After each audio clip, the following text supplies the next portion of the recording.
But is it still serving?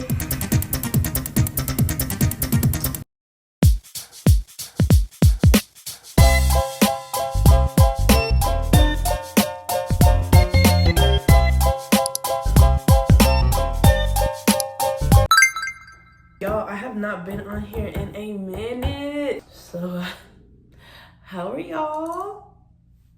How are the kids? We are gonna do something love inspired. Okay, we're gonna embark on this journey of me trying a Valentine's makeup look when we talk about my Sex and the City opinions. So let's just get straight into it. So I know based off my TikToks and my YouTube shorts. Oh, also I'm gonna be looking here, because I can't just do it here. So I'm gonna be looking here. I know based off my TikToks and things, y'all think I'm a makeup artist. Happens all the time. People get confused all the time. I'm not. I'm just gonna be trying something new because y'all know I do very simple looks because that's what I know how to do. So first on the chopping block, we got Miranda. Listen, I don't care what anybody says. People have mixed opinions about my girl, but guess what? She was the realest one. I feel like everybody on that show, they kind of acted out on their emotions, but I feel like Miranda was the only one that really would like sit down and think logically about things. Therefore, I feel like her character was a little bit more relatable and didn't piss me off as much. I will say though, a character flaw for her was the fact that she was giving her opinions on people's situation and things like that. But anytime somebody had an opposing argument or had an opinion that was not necessarily agreeing with hers, she kind of had a problem like accepting that. Overall, hands down, that was my girl. She was my favorite. Okay, next on the chopping block, we got my girl Charlotte. Listen, we didn't have to talk about Charlotte. My girl knew what she wanted. She was a traditional romantic. Don't get it twisted.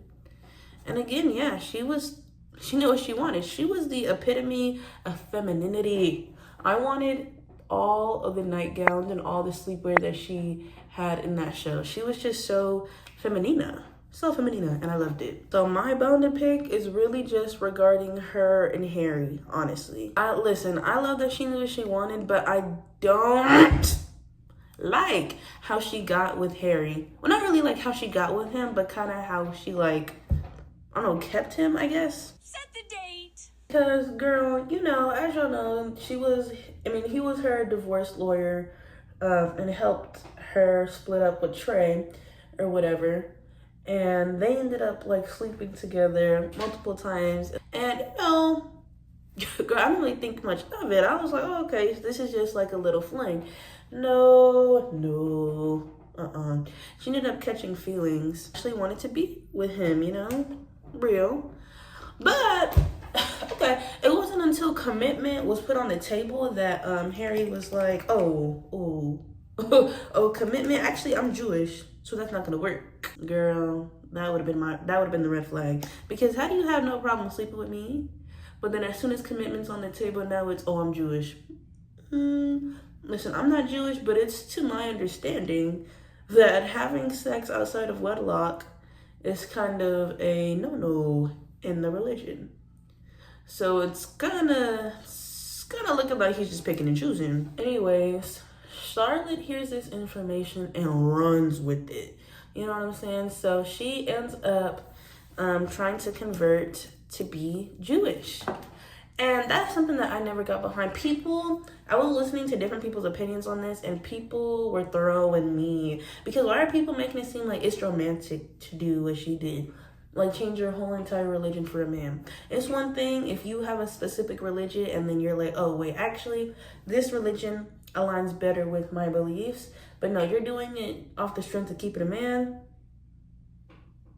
I don't know. I don't know about that. From the beginning, I kind of thought that that was like a stupid idea for her to do that.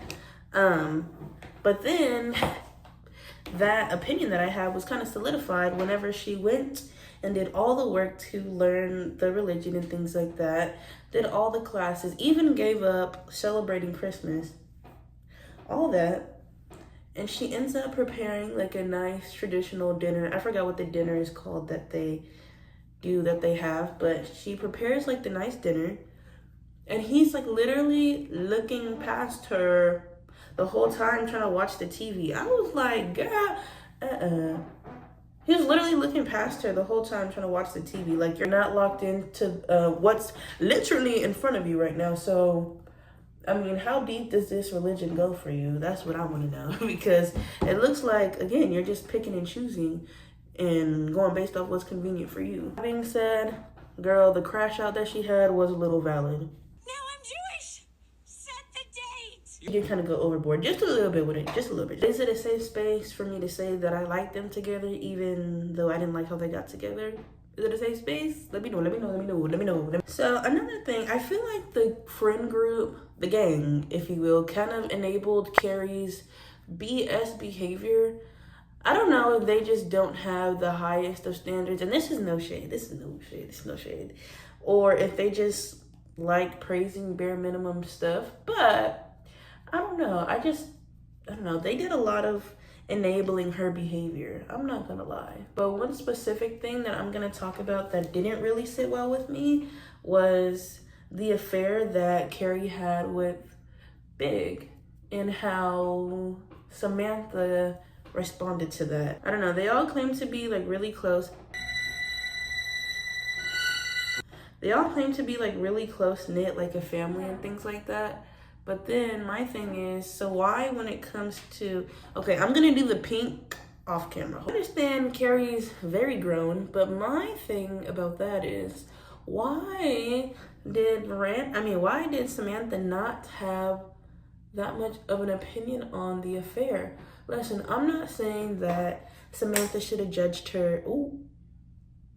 I'm not saying Samantha should have judged her, shamed her, or anything like that, but for a friend group that claims to be very close-knit and together, I don't think she had enough to say about the whole situation, honestly. I feel like as a friend, you should definitely be able to check your friends whenever they're wrong. Lovingly, though. Lovingly, no shade, lovingly. I feel like when Carrie explicitly asked Samantha, don't you want to judge me even just a little bit? That was a perfect opportunity for her to tell her, listen, I'm not here to judge you, but I do want to tell you that this is not going to end up good for you or anybody in that situation. Except for Big, maybe. You know what I'm saying? Because he's kind of selfish. So, I mean, it may end up good for him, but everybody else involved, girl, y'all are screwed. Y'all are very screwed. I was like, okay, well, maybe that's why she's not really saying anything, because she doesn't see that there's a problem with sleeping with a married man. But that's not really the issue that I had with it. You know, whether or not you feel like it's a problem to sleep with married men, to be a homewrecker, I think that as a friend, you should have read her down. Because based on the show, Carrie doesn't strike me as somebody who would be a homewrecker for the sake of being a homewrecker. I feel like what people are missing is the fact that she was infatuated with him. You know what I'm saying? Like, it was like a drug she was addicted to. You know, she was very psychologically entangled to him. You know, like, he would do just enough to keep her interested, and then as soon as she would, you know, try to leave him because it wasn't enough, here he goes breadcrumbing her. You know, so I feel like people miss that part. That being said, I feel like the only reason why she even agreed to do the whole affair thing was because she did not want Big in her life. I'm sure she wanted to be exclusive with him and them just be together publicly, whatever, just the two of them. But because he was married to somebody else, because he was not offering himself fully to her, and he was only offering himself sexually to her, she thought that that was better than to not have him in her life at all. Because of that, that's why I feel like Samantha should have had more of an opinion, because it's not just she's just randomly sleeping with a married man. No, that's a lot deeper than that for her. This is Big we're talking about. Okay, I've been hearing like mixed opinions on if Big is a villain or if he's just honest and Carrie's just having a hard time accepting that. And my response to that is, I don't think that Big was a villain. I don't think so. I think that he was very honest from the start. And I think that even though he was breadcrumbing her, I mean, it is psychological, but even though he was breadcrumbing her, like the evidence, like the actions were always there, that he was never going to show up for her in the way that she expected him to, you know? So that being said, I feel like he was only a villain because she made him a villain in her own life. Because she expected him, like I said, to be something that he was never going to be.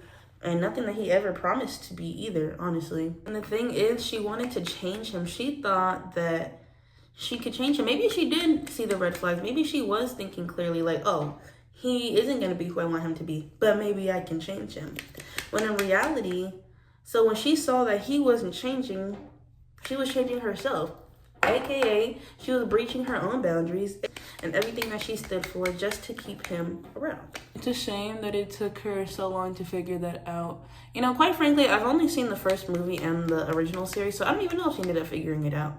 No spoilers, by the way, But the fact that it took, for sure, the whole original series for her to figure it out, she still didn't figure it out. Girl, come on now. Because honestly, like, he never really sold her any dreams. Even with the affair, he did say that he was gonna leave Natasha and was hoping that Carrie would be there for him, but he never said that they would be exclusive together.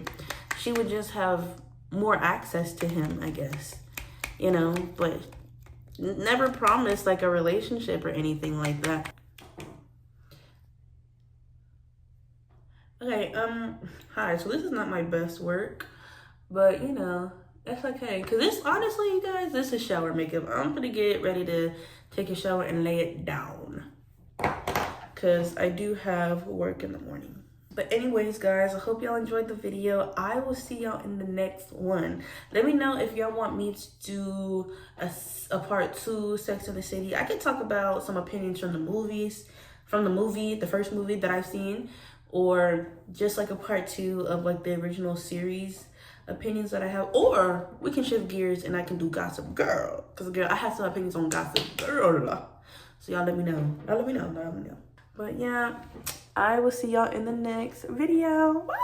But is it still serving?